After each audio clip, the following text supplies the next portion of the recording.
Hai, nama saya Nurul Azmina. Saya akan menerangkan latar belakang Asia. Asia telah ditubuhkan pada 1993 dan memulakan prosedur pada 18 November 1996. Ia diasaskan terutamanya oleh sebuah konglomerat kerajaan DRP Hikom. Pada 2 Disember 2001, syarikat penerbangan yang sangat berhutang budi itu telah datang oleh bos Warner sebelum ini. Bos Warner, Tony Fernandez Business Melody ASTM Bechni untuk tambahan sebanyak 40 juta ringgit Malaysia.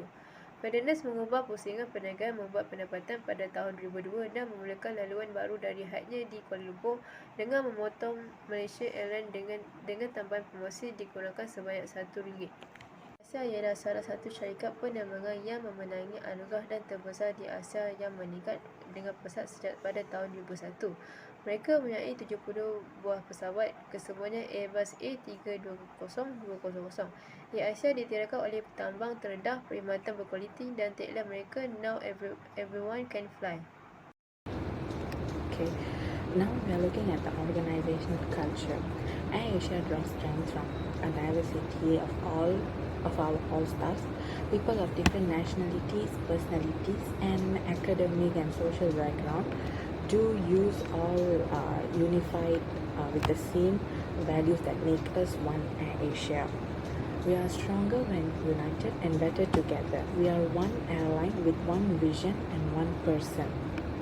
So our culture is unique because it started from the founders Tony Fernandez and Dato Kamaluddin. They believe in the vision that everyone should have equal opportunity whether to fly or to dream of a new career. At AirAsia, we don't just look at skills or experience. We also look for people who can live and breathe our values with passion, race, religion, gender, and age doesn't matter to us. Our culture is also about having and believing in clear mission. Now, everyone can fly. It's what inspires us, and it is what we do. It drives us to be low costing. We do that. We can offer the best value fares to our guests. No strong culture is without a set of clear values. Ours breaks from tradition. We ask why not rather than why. Okay, now we will look at what organization culture that AirAsia practice. The first is our people are important and they come first. They are the first priority to us. We believe that if we take care of our people, they will take care of our guests too. Revenue and profit are then a natural outcome that we can reinvest back in our people and in our business too. That's why we are so passionate about taking care of their physical, emotional, and financial well-being. The second is being people. Okay, being people, it means that our management team is accessible so that management walks around to get to know people at all levels. So we don't have separate rooms for senior people.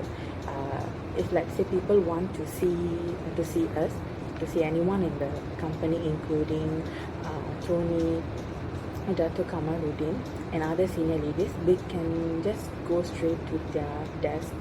There are no doors or walls. We are truly a boundary-less organization. The third one is we strive to be inclusive, okay, which means that our diverse workforce consists of over 60 nationalities. When we are in a mixed group, we speak English so that no one feels left out. We don't call each other sir or mister. We use first names, and so long it's not offensive. Non-uniformed all-stars can wear whatever they want to the office. So we give freedom for everyone in all ways so that they take care of our company and organization. That is what we highlight in our company's culture. Hello, Hello and good morning to everyone. I am Kavita, daughter of Telekanasur, and my matrix number is 06D821F1082. Today I would like to present about the ways of organization cultural implementation of Air Asia. The first way of improve the organization culture implementation is work hard and play hard culture. This has a rapid feedback reward on low risk resulting in stress coming from quantity of work rather than uncertainty. High speed action leading to high speed recreation. Based on Air Asia low fare cost and affordable ticket will likely to gain mass extraction from resulting in high number of customers. They need to prepare any order, receive, and special attention from the customers individually, such as food, pregnant women, and infants.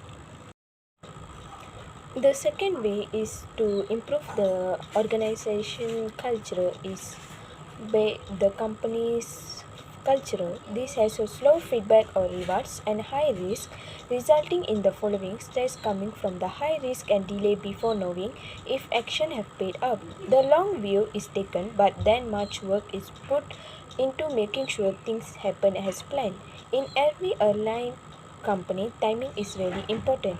If it delays for a long time, it will affect in customers and end in Asia will have to work hard in gaining customers' trust and gaining a reward for employees of the month. Also, in every airline company, sometimes they also need to adapt with the customer's culture.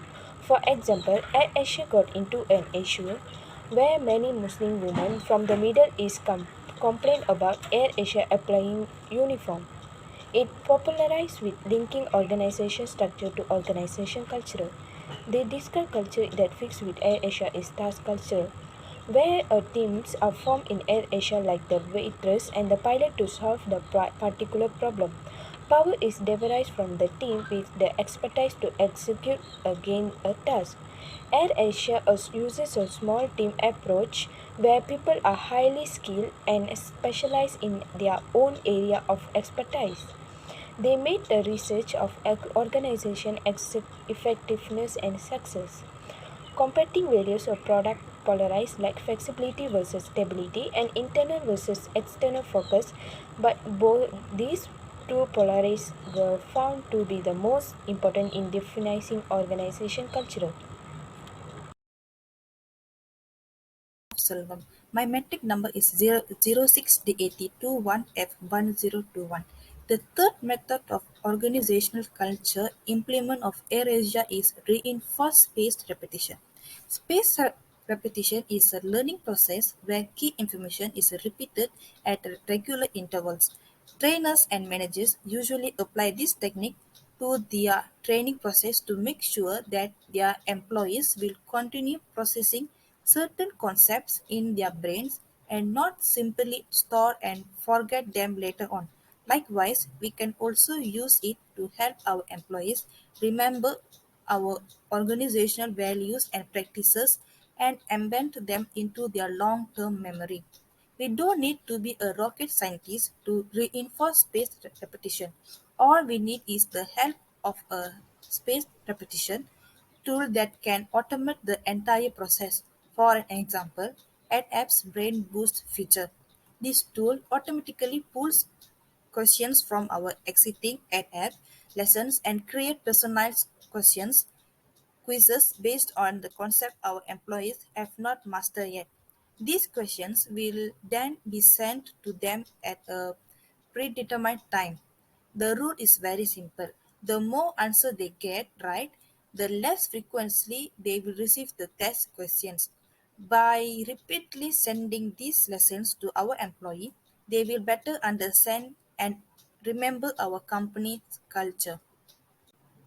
The last method is talk about organizational stories. Organizational stories are often based on memorable past events that are repeatedly talked about and shared with other employees, particularly new starters. These stories can include narratives or events relating to founders, conquerors, successes, and failures of our organizations. Values are often reinforced through the retelling of stories, as is what engaged employees should and should not to do. Incorporating story design into our learning intervention can be very powerful tool to equip our employees with real life examples of the right behavior. If we are little unsure about how to use this learning approach, then we might want to consider taking ADAPT story design course. This course will guide through the right way of structuring and delivering our stories and how we can make them strong and relevant. It follows a micro learning design model and is jam packed with interactive elements like games and quizzes to secure higher retention from its learner. Hello, madam. I choose Porter's 8-step plan model approach for the organizational change after the COVID 19 endemic because it focuses heavily on the individuals going through the change and it greatly increases the chances of success. According to Harvard Business School professor John Cotter, change in an organization is very challenging because it involves changes in human behavior. In 1996, Cotter introduced 8 steps of change process in an organization. In managing organizational change after the COVID-19 endemic, Cotter's 8-step plan model of change as illustrated can be used as a guide by every head of organization.